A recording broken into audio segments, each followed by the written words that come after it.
തലായി ബാലഗോപാല ക്ഷേത്ര സേവാ സംഘം, അരയ സമാജം, ചക്കിത്തുമുക്ക് മൊയ്തീൻ പള്ളി ഭാരവാഹികൾ എന്നിവർ സംയുക്തമായാണ് ആണ്ടുനേർച്ച നടത്തുന്നത്. ആണ്ടുനേർച്ച നടക്കുന്ന പള്ളിയിലെ മഖ്ബറയിൽ വെള്ള പുതുപ്പിക്കുകയാണ് പ്രധാന നേർച്ച. ഇവിടെ ഒരു ഔലിയ അന്ത്യവിശ്രമം കൊള്ളുന്നുണ്ടത്രേ. വിളിച്ചാൽ വിളി കേൾക്കുന്നതാണ് ഈ സ്ഥാപനമെന്നും വിശ്വാസമുണ്ട്. അതുകൊണ്ടുതന്നെ ഈ മഖ്ബറയാണ് ഹിന്ദുക്കളുടെയും മുസ്ലിങ്ങളുടെയും ആരാധനാമൂർത്തിയെന്ന് ക്ഷേത്ര ഭാരവാഹി എ രതീശനും പള്ളി നേർച്ച കമ്മിറ്റി ഭാരവാഹി മൊയ്തീൻ ബാവയും പറയുന്നു. പൊതുവേ കടലിൽ പോകുന്ന കടൽപ്പണിക്കാരുമായിട്ട് ബന്ധമുള്ള ഒരു സത്യ ഒരു സ്ഥലമാണ് എന്നാണ് ഞങ്ങളുടെ വിശ്വാസം. ഇത് കടൽക്ഷോഭത്തിലൊക്കെ പെട്ട് നമ്മൾ വിളിച്ചാൽ വിളി കേൾക്കുന്ന ഒരു സ്ഥാപനമാണ്. അതിപ്പോൾ നമ്മളിപ്പോൾ അവിടുത്തെ താമസമാണെന്ന് പറയും. ഇവരിപ്പം അവലിയാൻ്റെ ഇപ്പം അങ്ങനെ ഇരുകൂട്ടരും തമ്മിൽ യോജിച്ചിട്ടില്ല. ഈ പള്ളിയിലെ നേർച്ച മൗലിദ് പാരായണത്തോടെ തുടങ്ങും. തുടർന്ന് സമൂഹ പ്രാർത്ഥനയും നടക്കും. അതുകഴിഞ്ഞ് പള്ളിയിൽ നിന്നും പ്രസാദ വിതരണം നടക്കും.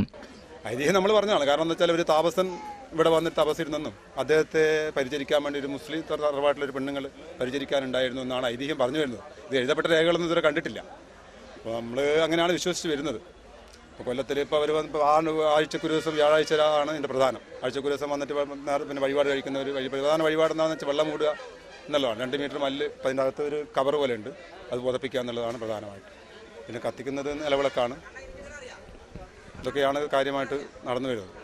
അന്ത്യവിശ്രമം കൊള്ളുന്ന ഔലിയാനോട് സങ്കടങ്ങൾ പറഞ്ഞാൽ അദ്ദേഹം അത് കേൾക്കുകയും പരിഹാരം ലഭിക്കുമെന്നുമുള്ള വിശ്വാസത്തിൽ യുവാക്കളടക്കം നിരവധി പേരാണ് ഇവിടെ എത്തുന്നത്. അടുത്ത് കുറേ ദൂരത്ത് നിന്നൊക്കെ വടകര ആ ഭാഗത്തു നിന്നൊക്കെ ആൾക്കാർ, മാഹി ആ ഭാഗത്തു നിന്നൊക്കെ ആൾക്കാർ വരുന്നുണ്ട്. ഇപ്പുറത്ത് കണ്ണൂർ ആ ഭാഗത്ത് കണ്ണൂരിൽ നിന്നൊക്കെ ആൾക്കാർ വരുന്നുണ്ട്.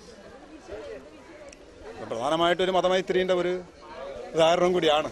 കാരണം ഇത്രയും ചോദിച്ചിട്ട് ഈ ഭാഗങ്ങളിൽ എവിടെ ഇങ്ങനെ ഒരു ഇത് നടത്താറില്ല, കാണുന്നില്ല, നമ്മൾ ഇതുവരെ കണ്ടിട്ടില്ല. എല്ലാ വ്യാഴാഴ്ചയും ഭക്തജനങ്ങൾ വിളക്ക് തൊഴാനായി എത്തുന്നു എന്നതും ഏറെ അതിശയോക്തി പകരുന്നു. അപ്പോൾ 4-5 വർഷം മുമ്പ് ഈ ഒരു റഫ് കാലത്ത് വർഷകാലത്ത് ഇതിങ്ങനെ ഇടിഞ്ഞു വീണുമായിരുന്നു ഈ പള്ളി. അതിൻ്റെ ഈ പടിഞ്ഞാറ് ഭാഗം മുഴുവനും ആ തറ ഒലിച്ചു പോയിട്ട് അപ്പോൾ നമ്മൾ 2 കമ്മിറ്റി ഉണ്ടാക്കി അതൊക്കെ ഭദ്രമായിട്ട് വെച്ചിട്ടുണ്ട്. അപ്പം അങ്ങനെയാണ്. അപ്പോൾ ഈ അതായത് ഈ ഒരു വഴിപാട് കൊല്ലത്തിൽ ഒരു പ്രാവശ്യമാണ്. അല്ലാണ്ട് ഇപ്പം വ്യാഴാഴ്ച പലരും വന്നിട്ട് വഴിപാട് കഴിക്കും. പലരും വന്നിട്ട് വ്യാഴാഴ്ച വന്നിട്ട് വഴിപാട് കഴിക്കുന്നവരും എല്ലാ ദിവസം വന്നിട്ട് വിളക്ക് എത്തിക്കും. വരുമ്പോൾ വന്നിട്ട് വിളക്ക് ദിവസം വരും. നമ്മൾ കടൽ കൊണ്ട് എന്തെങ്കിലും ഒരു അപകടത്തിൽപ്പെടുകയാണെന്നുണ്ടെങ്കിൽ വിളിച്ചാൽ ആ സമയത്ത് നമ്മൾക്ക് അതിനുള്ള അനുഭവം കാണിച്ചു തരും. അപ്പം അത്രയും വിശ്വാസമാണ് നമ്മളെല്ലാ തൊഴിലാളികൾക്കും. എൻ്റെ പേര് മൊയ്തീൻ ബാവാണ്. കാര്യം ഇങ്ങനെയൊക്കെയാണെങ്കിലും ഇത്തരം ആരാധനാരീതി ഇസ്ലാമിൻ്റെ ഭാഗമല്ലെന്ന് പണ്ഡിതന്മാർ അഭിപ്രായപ്പെടുന്നു. ഇസ്ലാമിൽ ആണ്ടുനേർച്ചയുമില്ല, ഖബറാരാധനയുമില്ല. ഇസ്ലാം എന്ന് പറഞ്ഞാൽ ശുദ്ധമായ ഏകദൈവ വിശ്വാസമാണ്, ഏകദൈവ ആരാധനയാണ്.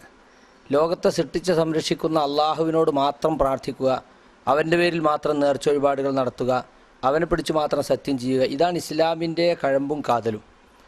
അതുകൊണ്ട് തന്നെ നബി സല്ലല്ലാഹു അലൈഹി വസല്ലമയോ അവിടുത്തെ അനുചരന്മാരോ ഒന്നും ഈ തരം സൃഷ്ടിപൂജയെ പ്രോത്സാഹിപ്പിക്കുകയോ അതിനുവേണ്ട എന്തെങ്കിലും തെളിവുകൾ പറയുകയോ ചെയ്തിട്ടില്ല. മതസൗഹാർദ്ദം എന്ന വാക്ക് തന്നെ തെറ്റാണെന്നും മനുഷ്യ സൗഹാർദ്ദമാണ് വേണ്ടതെന്നും അദ്ദേഹം പറഞ്ഞു. മതസൗഹാർദ്ദം എന്ന് പറഞ്ഞെന്ന് യഥാർത്ഥത്തിലില്ല.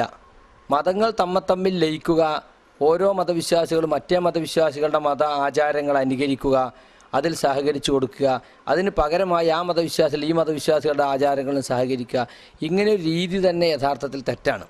കാരണം എല്ലാ മതങ്ങളും ആ മതങ്ങളുടെ അടിസ്ഥാന തത്വങ്ങളിൽ ഉറച്ചു നിന്നുകൊണ്ട് മറ്റ് മതവിശ്വാസികൾക്ക് അവരുടെ ആശയം പ്രചരിപ്പിക്കാനും അവരുടെ ആശയം നാട്ടിൽ പറയാനുമൊക്കെയുള്ള സ്വാതന്ത്ര്യം വകവെച്ചു കൊടുക്കുക എന്നുള്ളതാണ്.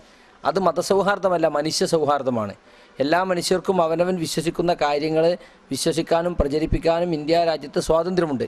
ആ സ്വാതന്ത്ര്യം പരസ്പരം വകവെച്ചു കൊടുത്തുകൊണ്ട് എല്ലാ മതവിശ്വാസികളും അവരവരുടെ മത ആചാരങ്ങളിൽ ഉറച്ചു നിൽക്കുക എന്നുള്ളതാണ് ഈ കാലഘട്ടത്തിൽ ആവശ്യമായിട്ടുള്ളത്.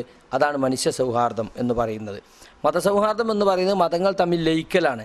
അങ്ങനെ പരസ്പരം മതങ്ങൾ ഓരോന്നും മതാതിൻ്റെ വ്യക്തിത്വം കളഞ്ഞു കുളിച്ച് പരസ്പരം ലയിക്കുന്ന രീതിയെ ഒരിക്കലും ഇസ്ലാം ഇഷ്ടപ്പെടുന്നില്ല. ബഹുദൈവ വിശ്വാസത്തിന്റെ ഭാഗമാണ് ഇത്തരം ആരാധനാ രീതികൾ. ഇസ്ലാം പറയുന്നത് ഏകദൈവ വിശ്വാസമാണ്. ആളുകളെ തെറ്റിദ്ധരിപ്പിക്കുന്ന രീതിയാണിതെന്നും അദ്ദേഹം പറഞ്ഞു. ഇപ്പോൾ ഇവിടെ ജാറങ്ങളിൽ നടക്കുന്ന, അതായത് മഹാന്മാരെന്ന് പറയുന്നവരെ ഖബറുകൾ കെട്ടിപ്പൊക്കി അവിടെയാണ് ഈ ഉറൂസ് എന്ന് പറയുന്ന അല്ലെങ്കിൽ ആണ്ടുനേർച്ച, ചന്ദനക്കുടം എന്നൊക്കെ പറയുന്ന കാര്യങ്ങൾ നടത്തുന്നത്. അതിൽ ജാറം എന്ന് തന്നെ ഇസ്ലാമിന് അന്യമാണ്. അതുകൊണ്ട് തന്നെ ഈ ജാറത്തിൽ നടക്കുന്ന പ്രധാനപ്പെട്ട അനാചാരങ്ങളിൽ ഒന്നാണ് ഈ ആണ്ടുനേർച്ച. ജാറങ്ങൾ സ്ഥാപിക്കപ്പെടുന്നതും അതിനോടനുബന്ധിച്ച് ഉറൂസ് സംഘടിപ്പിക്കുന്നതും ഒക്കെ ജാറത്തിൽ മറമാടപ്പെട്ട മഹാൻ അയാളെ വിളിച്ചു പ്രാർത്ഥിക്കാനും അയാളുടെ പേരിൽ നേർച്ച നേരാനും ഒക്കെയാണ്. ഇപ്പം ചക്യത്തുമുക്ക് നടന്ന ഈ സംഭവത്തെപ്പറ്റി വിളിച്ചാൽ വിളി കേൾക്കുന്നതാണ് ഇവിടുത്തെ ആരാധനാമൂർത്തി. ക്ഷേത്ര ഭാരവാഹി രതീശനും പള്ളി നേർച്ച കമ്മിറ്റി ഭാരവാഹി മൊയ്തീൻ ബാവിയും ഒരേ സ്വരത്തിൽ പറഞ്ഞു എന്നാ. അപ്പോൾ എല്ലാവരും അവിടെ പോകുന്നത് വിളിച്ച് പ്രാർത്ഥിക്കാനാണ്. അവിടെ മറമാടപ്പെട്ട ആൾ വിളിച്ച് ഇത് ഇസ്ലാമിന് ഈ തീർത്തും ഘടകവിരുദ്ധമാണ്. അള്ളാഹു അല്ലാത്തവർ വിളിച്ച് പ്രാർത്ഥിക്കുക എന്നുള്ളത് അള്ളാഹു അല്ലാത്തവർ ആരാധിക്കലാണ്. അത് ബഹുദൈവ വിശ്വാസത്തിൻ്റെ ഭാഗമായിട്ടാണ് ഇസ്ലാം കാണുന്നത്, പൊറുക്കപ്പെടാത്ത പാപമായിട്ടാണ് കാണുന്നത്. മുസ്ലിമീങ്ങളിൽ വലിയൊരു വിഭാഗം ആളുകൾ ഇതിൽ പങ്കെടുക്കുകയും ഇത് സത്യമാണെന്ന് വിചാരിക്കുകയും ചെയ്യുന്നത് അധികവും വിവരമില്ലാത്ത ആളുകളാണ്. മതത്തെക്കുറിച്ചോ മതത്തിൻ്റെ അടിസ്ഥാന തത്വങ്ങളെക്കുറിച്ചോ വിവരമില്ലാത്ത ആളുകളാണ്. പക്ഷേ പണ്ഡിതന്മാർ, ഇതിൻ്റെയൊക്കെ പങ്കുപറ്റികളും ഇതിൽ നിന്നൊക്കെ വരുമാനത്തിൻ്റെ വിഹിതം പറ്റുന്നവരുമായ ഒരുപാട് മുസ്ലിയാക്കന്മാരും അതുപോലെ തന്നെ കമ്മിറ്റിക്കാരും ഒക്കെ ഉണ്ട്. അവർ പാവന ജനങ്ങളെ പറഞ്ഞ് പറ്റിക്കുകയാണ്. ഇവിടെ അങ്ങനെ പിന്നെ ദിവ്യത്വമുണ്ട്, ഇവിടെ അങ്ങനെ വിളിച്ചാൽ വിളി കേൾക്കും, നിങ്ങളുടെ എല്ലാ ഉദ്ദേശങ്ങളും ഇവിടെ നിന്നാൽ സഫലമാകും, ഇവിടുത്തെ നേരത്തെ ഭക്ഷണം കഴിച്ചാൽ രോഗം മാറും എന്നൊക്കെ പറഞ്ഞിട്ട് ആളുകളെ തെറ്റിദ്ധരിപ്പിച്ചിട്ട് വരുമാനം ഉണ്ടാക്കാൻ ശ്രമിക്കുകയാണ് ചെയ്യുന്നത്. വാസ്തവത്തിൽ ഇതൊന്നും ഇസ്ലാമിലില്ലാത്തതും ഇസ്ലാമിൽ നിന്ന് തെറ്റിത്തെറിച്ചു പോയ ഷിയാ വിഭാഗത്തിൽ നിന്ന് ഇസ്ലാമിലേക്ക് കടന്നുകൂടിയതുമാണിത്. ഇസ്ലാമിലെ എല്ലാ പ്രാർത്ഥനകളും ലോകത്തെ സൃഷ്ടിച്ച് സംരക്ഷിക്കുന്ന അള്ളാഹുവോട് മാത്രമേ നടത്താൻ പാടുള്ളൂ. അതാണ് പരിശുദ്ധ ഖുർആൻ പഠിപ്പിക്കുന്നത്. കാരണം പ്രാർത്ഥന ആരാധനയാണ്. ആരാധനക്കർഹൻ ലോകത്ത് ഈ പ്രപഞ്ചത്തിൽ അള്ളാഹു മാത്രമാണ്. അവൻ്റെ പ്രവാചകന്മാരോട് പോലും പ്രാർത്ഥിക്കാൻ പാടില്ല. അപ്പോൾ ലോകത്തെ ഏറ്റവും ഉത്തമനായ വ്യക്തിയെന്ന് മുസ്ലിങ്ങൾ വിശ്വസിക്കുന്നത് പ്രവാചകന്മാരിൽ ഉത്തമനായ മുഹമ്മദ് നബി സല്ലല്ലാഹു അലൈഹി വസല്ലമയാണ്.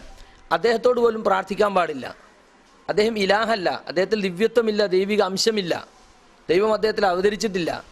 അതുകൊണ്ട് തന്നെ അദ്ദേഹം ഒരു മനുഷ്യനായിരുന്നു, അള്ളാഹുവിൻ്റെ സന്ദേശം ജനങ്ങൾക്ക് എത്തിച്ചു കൊടുത്തൊരു പുരുഷനായിരുന്നു. പക്ഷെ അദ്ദേഹത്തോട് പ്രാർത്ഥിക്കാൻ പാടില്ല. അതുകൊണ്ട് ലോകത്ത് മനുഷ്യരോട് നടത്തുന്ന പ്രാർത്ഥന എന്ന് പറയുന്നത് തന്നെ ഇസ്ലാമിന് തീർത്തും എതിരാണ്. ഇസ്ലാമിൽ അങ്ങനെ ഒരു ഏർപ്പാടില്ല. റംഷീദ് ഇല്ലിക്കൽ, കണ്ണൂർ വിഷൻ, തലശ്ശേരി.